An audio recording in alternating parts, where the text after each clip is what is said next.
Friends, good morning. Welcome back to my YouTube channel. So ಇವತ್ತು ಬೆಳಗ್ಗೆ ಮಾರ್ನಿಂಗಿಂದ video start ಮಾಡಿದ್ದೀನಿ. ಇವತ್ತು ಮಾರ್ನಿಂಗ್ ಬ್ರೇಕ್ಫಾಸ್ಟ್ಗೆ ಹುಣಸೆ ಹಣ್ಣಿನ ಚಿತ್ರಾನ್ನ ಮಾಡೋಣ ಅಂತೇಳಿ ಹುಣಸೆ ಹಣ್ಣನ್ನ ನೆನೆಸಿಟ್ಕೊಂಡಿದ್ದೀನಿ. ಈರುಳ್ಳಿ ಕಟ್ ಮಾಡ್ಕೊಂಡಿದ್ದೀನಿ, ಹಸಿಮೆಣಸಿನ್ಕಾಯಿ, ಕೊತ್ತಂಬರಿ ಸೊಪ್ಪು, ಕರ್ಬೇವಿನ ಸೊಪ್ಪು, ಬೆಳ್ಳುಳ್ಳಿ, ಹಾಗೆ ಒಂದು ಸ್ವಲ್ಪ ಜೀರಿಗೆ, ಎಣ್ಣೆ, ಕಡಲೆಬೀಜ, ಕಡಲೆಬೇಳೆ, ಉದ್ದಿನಕಾಳು ಇಷ್ಟು ಹಾಕಿ ಇವತ್ತು ಒಂದೊಳ್ಳೆ ಟೇಸ್ಟಿಯಾಗಿರುವ ಹುಣಸೆ ಹಣ್ಣಿನ ಚಿತ್ರಾನ್ನ ಮಾಡೋಣ ಬನ್ನಿ. ಇಲ್ಲಿ ನೋಡಿ, ನಾನು ಒಂದು ಬಾಣಲಿ ಇಟ್ಕೊಂಡಿದ್ದೀನಿ. ಸೊ ಇವಾಗ ಇದಕ್ಕೆ ಎಣ್ಣೆ ಹಾಕೋಣ. ಸೊ ಇವಾಗ ಸಾಸಿವೆ ಹಾಕ್ತಾಯಿದ್ದೀನಿ, ಹಾಗೆ ಜೀರಿಗೆ ಹಾಕ್ತಾಯಿದ್ದೀನಿ. ನೋಡಿ, ಕಡಲೆಬೇಳೆ, ಕಡಲೆ ಬೀಜ, ಉದ್ದಿನಕಾಳು ಹಾಕಿದ್ದೀನಿ. ಸೊ ಇದು ಚೆನ್ನಾಗಿ ಫ್ರೈ ಆಗಲಿ. ಇದ್ರ ಜೊತೆಗೆ ನಾನು ಬೆಳ್ಳುಳ್ಳಿ ಹಾಕ್ಕೊತೀನಿ.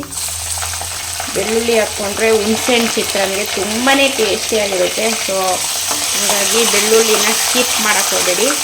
ನೀವು ಬೇಕಾದರೆ ಬೆಳ್ಳುಳ್ಳಿ, ಹಸಿಮೆಣಸಿನ್ಕಾಯಿ, ಇದು ಜೀರಿಗೆ ಇದೆಯಲ್ಲ, ಮೂರೂ ಸ್ವಲ್ಪ ಕುಟ್ಟಿ ಹಾಕಿದ್ರೇನು ಫ್ಲೇವರ್ ತುಂಬ ಚೆನ್ನಾಗಿರುತ್ತೆ. ಸೊ ಇದು ಚೆನ್ನಾಗಿ ಫ್ರೈ ಆಗಲಿ. ಮತ್ತು ಇದಕ್ಕೆ ಹಸಿಮೆಣಸಿನ್ಕಾಯಿ ತೊಗೊಂಡಿದ್ದೀನಿ ನಾನು. ನೀವು ಬೇಕಾದರೆ ಒಣಮೆಣಸಿನ್ಕಾಯಿ ಕೂಡ ಹಾಕ್ಕೊಬೋದು. ಸೊ ಇವಾಗ ಹಸಿಮೆಣಸಿನ್ಕಾಯಿ ಮತ್ತು ಕರಿಬೇವಿನ ಸೊಪ್ಪು ಎರಡೂ ಹಾಕ್ಕೊಳ್ತೀನಿ. ಕರಿಬೇವಿನ ಸೊಪ್ಪು ತೊಳ್ಕೊಂಡಿದ್ನಲ್ವಾ, ಅದಕ್ಕೆ ಎಣ್ಣೆ ಕಾಸಿದ ತಕ್ಷಣ ಎದುರ್ತಾ ಇದೆ. ಇವಾಗಂತೂ ಕರಿಬೇವಿನ ಸೊಪ್ಪಲ್ಲಿ ಡೈರೆಕ್ಟ್ ಹಂಗೆ ಹಾಕೋಕ್ಕಂತೂ ಆಗೋಲ್ಲ, ತುಂಬ ಧೂಳು ಗಲೀಜಿರುತ್ತೆ. ಸೊ ಹಂಗಾಗಿ ಮಾಡುವ ಟೈಮಲ್ಲಿ ತೊಳೆದು ಹಾಕ್ಕೊಳ್ಳಿ, ಇಲ್ಲಾಂದರೆ ತಂದೋಗೆ ಚೆನ್ನಾಗಿ ತೊಳೆದು ಆರಿಸಿ ಎತ್ತಿಟ್ಕೊಳ್ಳಿ. ಸೊ ಇವಾಗ ನೋಡಿ, ಅದೆಲ್ಲ ಚೆನ್ನಾಗಿ ಫ್ರೈ ಆಗಿದೆ. ಇವಾಗ ಈರುಳ್ಳಿ ಹಾಕ್ಕೊಳ್ಳೋಣ. ಈರುಳ್ಳಿ ಬಂದು ಆಪ್ಷನಲ್ಲು, ಈರುಳ್ಳಿ ಹಾಕ್ದಿರನೂ ಮಾಡ್ಬೋದು, ತುಂಬ ಚೆನ್ನಾಗಿರುತ್ತೆ. ಸೊ ಈರುಳ್ಳಿ ಹಾಕ್ಕೊತಾ ಇದ್ದೀನಿ. ಈರುಳ್ಳಿ ಇಷ್ಟಪಡೋರು ಈರುಳ್ಳಿ ಹಾಕ್ಕೊಳ್ಳಿ, ಈರುಳ್ಳಿ ಬೇಡ ಅನ್ನೋರು ಸ್ಕಿಪ್ ಮಾಡಿ. ಬೇಗ ಆಗುತ್ತೆ, ಕಟ್ ಮಾಡಿ ಇಟ್ಕೊಂಡ್ರೆ ಜಸ್ಟ್ ಒಂದು 5 ನಿಮಿಷದಲ್ಲಿ ಹುಣಸೆಹಣ್ಣು ಚಿತ್ರಾನ್ನ ರೆಡಿಯಾಗುತ್ತೆ. ಹುಣಸೆಹಣ್ಣನ್ನು ನೆನೆಸಿಟ್ಕೊಬೇಕು.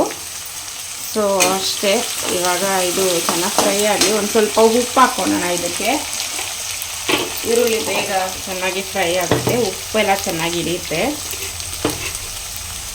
ಸ್ವಲ್ಪ ಹಾಕ್ಕೊತೀನಿ, ಈರುಳ್ಳಿಗೆ ಎಷ್ಟು ಬೇಕೋ ಅಷ್ಟು. ಜಾಸ್ತಿ ಹಾಕ್ಕೊಂಬಿಟ್ರೆ ಈರುಳ್ಳಿ ಎಲ್ಲ ಉಪ್ಪರೋಸ್ ಥರ ಆಗುತ್ತೆ ತಿನ್ನೋ ಟೈಮಲ್ಲಿ, ಈರುಳ್ಳಿ ಏನಾದರೂ ತಿನ್ನೋವಾಗ.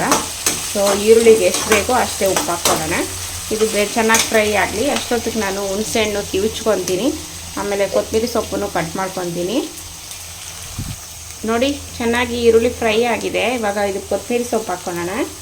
ಹಾಗೆ ಜೊತೆಗೆ ಸ್ವಲ್ಪ ಅರಿಶಿನ ಹಾಕ್ಕೊಳ್ಳೋಣ, ಒಂದು ಸ್ವಲ್ಪ ಅರಿಶಿನ. ಸೊ ಇದನ್ನು ಚೆನ್ನಾಗಿ ಮಿಕ್ಸ್ ಮಾಡ್ಕೊಳ್ಳೋಣ. ಕೊತ್ತಂಬರಿ ಸೊಪ್ಪು ನಾನು ಯಾವಾಗೂ ಎಣ್ಣೆಯಲ್ಲಿ ಚೆನ್ನಾಗಿ ಫ್ರೈ ಮಾಡ್ಕೊತೀನಿ. ಸೊ ಲಾಸ್ಟಾಗ ಅನ್ನ ಎಲ್ಲ ಮಿಕ್ಸ್ ಮಾಡೋವಾಗ ಹಾಕ್ಕೊಡಲ್ಲ. ನನಗೆ ಇದು ಹಸಿದಾಗಿ ತಿನ್ನೋಗೆ ಅಷ್ಟೊಂದು ಇಷ್ಟ ಆಗೋಲ್ಲ, ಎಣ್ಣೆಯಲ್ಲಿ ಚೆನ್ನಾಗಿ ಫ್ರೈ ಆಗಬೇಕು. ಸೊ ಹಂಗಾಗಿ ಹಾಕ್ಕೊತೀನಿ. ನಿಮಗೇನಾದರೂ ಅನ್ನ ಮಿಕ್ಸ್ ಮಾಡೋವಾಗ ಹಾಕ್ಕೊಳ್ಬೇಕು ಅನಿಸಿದ್ರೆ ಹಾಕ್ಕೊಳ್ಳಿ. ಸೊ ಇವಾಗ ಹುಣಸೆಹಣ್ಣು ಹಾಕ್ಕೊತೀನಿ, ಹುಣಸೆಹಣ್ಣು ರಸ. ಸೊ ನೋಡಿ ಫ್ರೆಂಡ್ಸ್, ಹುಣಸೆಹಣ್ಣು ರಸ ಹಾಕ್ಕೊಂಡಿದ್ದೀನಿ. ಇವಾಗ ಇದು ಚೆನ್ನಾಗಿ ಕುದಿಸ್ಕೊಬೇಕಾಗುತ್ತೆ. ಹುಣಸೆಹಣ್ಣು ಹಸಿ ವಾಸನೆ ಹೋಗಿ ಒಂದು ಸ್ವಲ್ಪ ಗಟ್ಟಿ ಆಗಬೇಕು, ಅಲ್ಲಿಗಂಟ ಚೆನ್ನಾಗಿ ಇದನ್ನು ಕುದಿಸ್ಕೊಳ್ಳೋಣ. ಇವಾಗ ರುಚಿಗೆ ತಕ್ಕಷ್ಟು ಉಪ್ಪು ಹಾಕ್ಕೊಳ್ಳೋಣ. ಆವಾಗ ಈರುಳ್ಳಿಗೆ ಎಷ್ಟು ಬೇಕೋ ಅಷ್ಟೇ ಹಾಕ್ಕೊಂಡಿದ್ನಲ್ವಾ, ಇವಾಗ ಗೊಜ್ಜಿಗೆ ಎಷ್ಟು ಬೇಕೋ ಅಷ್ಟು ಉಪ್ಪು ಹಾಕ್ಕೊತೀನಿ. ಸೊ ನೋಡಿ, ಸಾಕಾಗುತ್ತೆ ಇಷ್ಟು. ಸೊ ಇದನ್ನು ಚೆನ್ನಾಗಿ ಫ್ರೈ ಮಾಡ್ಕೊಳ್ಳೋಣ. ಇದು ಚೆನ್ನಾಗಿ ಕುದಿಸ್ಕೊಂಡ್ರೆ ನಮ್ಮ ಹುಣಸೆ ಹಣ್ಣಿನ ಚಿತ್ರಾನ್ನ ರೆಡಿ ಆಗುತ್ತೆ. ತುಂಬ ಟೇಸ್ಟಿಯಾಗಿರುತ್ತೆ. ನೀವು ಒಂದು ಸತಿ ಟ್ರೈ ಮಾಡಿ. ಎಲ್ಲರೂ ಏನಂದರೆ ನಿಂಬೆಹಣ್ಣಲ್ಲಿ ಮಾಡಿರ್ತೀರ. ಆ ಕಾಲದಾಗೆಲ್ಲ ನಿಂಬೆಹಣ್ಣದಲ್ಲಿ ಯಾರೂ ಚಿತ್ರಾನ್ನ ಮಾಡ್ತಾರಿಲ್ಲ, ಹುಣಸೆ ಹಣ್ಣಿನಲ್ಲೇ ಮಾಡ್ತಾಯಿದ್ದಿದ್ದು. ಹುಣಸೆ ಹಣ್ಣಿನ ಚಿತ್ರಾನ್ನ ತುಂಬಾ ಫೇಮಸ್ ಇತ್ತು ಆವಾಗೆಲ್ಲ. ಸೊ ಕಾಲ ಕಳೆದಂಗೆ ಒಂದೊಂದೇ ಬೇರೆ ಬೇರೆ ಹೊಸ ಹೊಸ ರೆಸಿಪಿ ಬಂದಂಗೆ ಹಳೆ ರೆಸಿಪಿ ಎಲ್ಲ ಮಾಯ ಆದಂಗೆ ಆಯಿತು. ಸೊ ಹಾಗಾಗಿ ತುಂಬ ಟೇಸ್ಟಿಯಾಗಿರುತ್ತೆ. ನೀವು ಒಂದು ಸತಿ ಟ್ರೈ ಮಾಡಿ, ಓಕೆನಾ. ಈ ಕಡೆ ಅನ್ನನೂ ಆಗಿದೆ. ಇದು ಒಂದೆರಡು ನಿಮಿಷ ಚೆನ್ನಾಗಿ ಕುದೀಲಿ, ಆಮೇಲೆ ಅನ್ನ ಮಿಕ್ಸ್ ಮಾಡಿ ನಿಮ್ಗೆ ತೋರಿಸ್ತೀನಿ. ಗೊಜ್ಜು ರೆಡಿಯಾಗಿದೆ, ಒಂದು ಅರ್ಧ ಎತ್ಕೊಂಡಿದ್ದೀನಿ. ಸೊ ಇವಾಗ ಕಲಿಸೋಣ.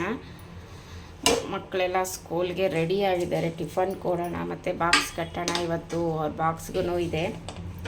ಸೊ ಬೆಳಗ್ಗೆ ಆದರೆ ಮಕ್ಕಳು ಟಿಫನ್ ಏನು ಮಾಡೋದು ಅಂತ ತಲೆನೋವು ಬರುತ್ತೆ. ನಾನು ಕೇಳಿದೆ ಅವ್ರನ್ನ ಏನು ಮಾಡಬೇಕು ಅಂತ. ಚಿತ್ರಾನ್ನ ಮಾಡು ಅಂದರು. ನಿಮ್ಮೆಣ್ಣು ನೋಡಿದ್ರೆ ಅರ್ಧ ಹೋಳಿತ್ತು. ಸೊ ಅದಕ್ಕೆ ಸರಿ ಬಿಡು ಇವತ್ತು ಹುಣಸೆಹಣ್ಣಲ್ಲಿ ಮಾಡೋಣ ಅಂಥೇಳಿ ಮಾಡ್ತಾಯಿದ್ದೀನಿ. ಟೇಸ್ಟ್ ಹೇಗಿರುತ್ತೋ ನೋಡೋಣ. ನನ್ನ ಮಗ ರೆಡಿಯಾಗಿದ್ದೇನೆ. ಇವಾಗ ಅವ್ನಿಗೆ ಸರ್ವ್ ಮಾಡಿಕೊಡ್ತೀನಿ ಚೆನ್ನಾಗಿ ಮಿಕ್ಸ್ ಮಾಡಿ. ನೋಡಿ ಫ್ರೆಂಡ್ಸ್, ಚೆನ್ನಾಗಿ ಮಿಕ್ಸ್ ಮಾಡಿದ್ದೀನಿ. ಇವಾಗ ನನ್ನ ಮಗನ ಕೊಡೋಣ. ಏನು ಹೇಳ್ತಾನೆ, ಬರ ತಟ್ಟೆ ಎತ್ಕೊಂಬರ.